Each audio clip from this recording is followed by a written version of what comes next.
Hello मेरे कक्षा 7वीं के विद्यार्थियों। तो यहाँ पर कक्षा 7वीं का यहाँ पर 8 दिसंबर का पेपर हो चुका है। तो हम आपको एक पूरा पेपर यहाँ पर सोल्यूशन लेकर आ चुके हैं। सारा पेपर सॉल्व करने वाले हैं, जो कि आपका 60 नंबर का पेपर था और आपको यहाँ पर 2.5 घंटे का समय मिला था इसके लिए सॉल्व करने के लिए। ठीक है, तो चलते हैं सारा पेपर क्या खालिस्तान सही विकल्प में सारे क्वेश्चन हल करके बताने वाले हैं। तो उससे पहले आप वीडियो को लाइक कर लो एंड चैनल कर लो सब्सक्राइब, क्योंकि हमारे चैनल पर आपको सारे पेपर सॉल्यूशन विद पेपर आपको सारी चीज़ें मिलेंगी। ठीक है, और अपने दोस्तों को भी सॉल्व कर देना। ठीक है, चलते शुरू करते हैं। तो देख लेते हैं, पहला यहाँ पर हम सही विकल्प चुनने का उत्तर लिखिए। प्रत्येक प्रश्न के एक अंक निर्धारित। ठीक है, तो यहाँ पर लहिड़ा किस नाम से प्रसिद्ध है? किस नाम से प्रसिद्ध है? तो इसका राइट आंसर क्या हो जाएगा? इसका राइट हो जाएगा गुरु आनंद जी। ठीक, किसके नाम से प्रसिद्ध है? गुरु आनंद जी के नाम से। ठीक है, किसके नाम से? गुरु आनंद जी के। ठीक है, नेक्स्ट क्या है? मेरी भावना कविता में कविता के कवि कौन है? तो मेरी भावना जो कविता है, जो कविता के कवि कौन है? तो कौन है इस कविता के कवि? तो इस कविता के कवि कौन हो जाएंगे? जुगल किशोर युगवीर। कौन से? जुगल किशोर युगवीर इस कविता के कवि हो जाएंगे। ठीक है, कौन हो जाएंगे? जुगल किशोर युगवीर। ठीक है, नेक्स्ट क्या है?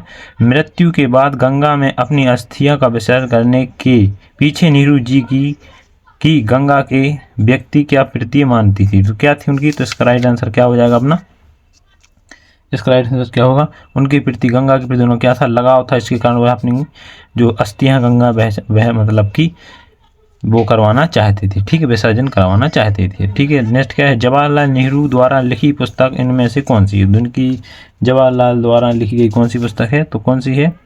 भारत की खोज, आत्मकथा, हिंद स्वराज या गीत वो किसी होगी?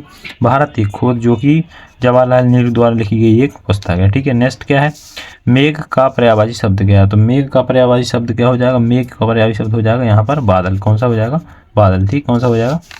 इसका राइट आंसर हो जाएगा कौन सा? बादल। ठीक, कौन सा हो जाएगा? बादल। यहाँ पर देख सकते हैं आप। ठीक है, इसका राइट आंसर हो जाएगा यहाँ पर देख सकते हैं आप क्या? बादल। ठीक है, नेक्स्ट आप यहाँ पर खालिस्तान देख लेते हैं। नीचे दिए गए रिक्त स्थानों की पूर्ति कीजिए। प्रत्येक प्रश्न के एक अंक निर्धारित है। सामाजिक संसरामता, खाली सा प्रेम से आधारित भाव।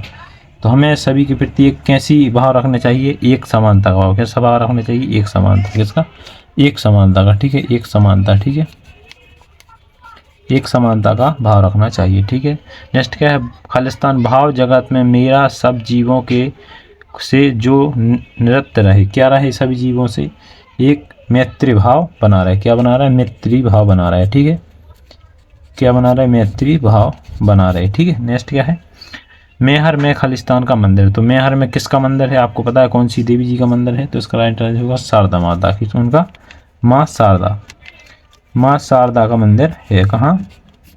मैहर में। ठीक है, सुभाष चंद्र बोस ने अपने पत्र को मांडल्य जलिय को खालिस्तान माना। क्या माना? मांडल्य को तीर्थ स्थल। क्या माना? तीर्थ स्थल माना। क्या माना? तीर्थ स्थल। ठीक है, इसका राइट आंसर क्या होगा? तीर्थ स्थल माना। क्या माना? तीर्थ स्थल। ठीक है, नेक्स्ट क्या है? अभिनंदन शब्द में खालिस्तान उपसर्ग लगा। कौन सा उपसर्ग लगा अभिनंदन शब्द में? तो अभिनंदन शब्द में कौन सा उपसर्ग लग जाएगा? तो अभिधन नंदन। ठीक, कौन सा? अभिधन नंदन। ठीक है, यहाँ पर बिंदी है। ठीक है, इसके यहाँ पर हमने यहाँ पर रिक्त स्थान कंप्लीट कर लिया। अभी नेक्स्ट देख लेते हैं। तो नेक्स्ट यहाँ पर अपन देख सकते हैं, यहाँ पर नेक्स्ट हो जाएगा अति लघु प्रश्न क्रमांक 16 से 11 से 16। ठीक है, नीचे दिए गए प्रश्नों को उत्तर एक वाक्य में लिखे। प्रत्येक प्रश्न 2 अंक निर्धारित हैं। ठीक है, तो क्या हो जाएगा? ज्ञान की प्रति के लिए प्रतिदिन किसका अभ्यास करना? ज्ञान की प्रति हमें ज्ञान प्राप्त करने के लिए डेली पढ़ना लिखना चाहिए। झांसी की रानी की कविता किस प्रमुख रचना है? तो किसकी रचना आपको देख लेना है। वर्षा ऋतु में कौन कौन से पक्षी बादल में देखकर नृत्य करने लगते हैं? कोयल वगैरह। ठीक है, भोपाल में कौन सा दर्शनीय स्थल है? कौन सा दर्शनीय? भोपाल में काफ़ी बहुत सारे दर्शनीय स्थल हैं। जो आपके क्वेश्चन के आंसर हो उसमें दे देना बुक में हो जो। ठीक है, मंडलीय जेल में जलवायु के नौजवान कौन सी बीमारी हो रही है? ठीक है, फलकों पर बैठना मुहावरे का अर्थ क्या है? नेक्स्ट देख लिए। नीचे दिए गए प्रश्न उत्तर 30 शब्दों में प्रत्येक प्रश्न 3 अंक निर्धारित है। 4 रिक्ति कहानी है। स्त्रियों की कहानी, आपको कौन सी स्त्री का पुरुष सबसे अच्छा लगा और क्यों? राखी व शीतल प्रेरणा जो सारे घाव भर देती है का अर्थ स्पष्ट कीजिए। 19वां क्वेश्चन, कवि तुलसीदास ने काया और मन की तुलना किससे की है? तो ये क्वेश्चन आपको बुक में देख लेना। आपकी अष्टांग योग के अंग अंग बताएं। तो अष्टांगों के ये व्यायाम प्राणायाम ये सब होते हैं, तो आपको यहाँ पर बुक में देख लेना है, ठीक है। तत्पुरुष समास किसे कहते हैं, एक उदाहरण देकर समझाइए। तत्पुरुष समास क्या होता है, इसको उदाहरण देकर समझाना है। एक गद्यांश दिया है, एक गद्यांश दिया है, इसमें से आपको इस क्वेश्चन को 3 क्वेश्चन इसी में ढूंढ कर लिखना है, ठीक है। तो ये आप देख लेना है, ठीक है। नेक्स्ट देख लेते हैं। तो नेक्स्ट क्या है, नीचे दिए गए प्रश्नों के यहाँ पर 27 शब्दों में आंसर लिखने हैं और यहाँ पर 24-26 तक।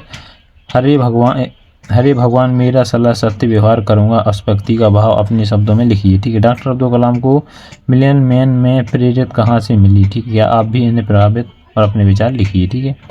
कलाम से आप प्रभावित हैं तो आप अपने विचार बताएं उनके लिए, ठीक है। अपने भाई की शादी में सम्मिलित होने के लिए 3 दिवस की अवकाश छुट्टी की आपको एप्लीकेशन लिखनी है। 3 दिन की छुट्टी के लिए अपने दोस्त मतलब अपनी भाई की शादी है तो आप 3 दिन के लिए अपने सर को एप्लीकेशन लेकर दे सकते हैं, ठीक है। मध्य प्रदेश संदर्भ होती है निम्नलिखित विषयों में से किसी एक विषय पर निबंध लिखना है, जैसे कि किसी मेले का वर्णन, किसी त्यौहार के बारे में या किसी स्थल के बारे में, ठीक है। तो हमने यहाँ पर देख सकते हैं आपको सारा पेपर सॉल्व करके बता दिया है। तो मिलते हैं नेक्स्ट पेपर में, तब तक के लिए धन्यवाद।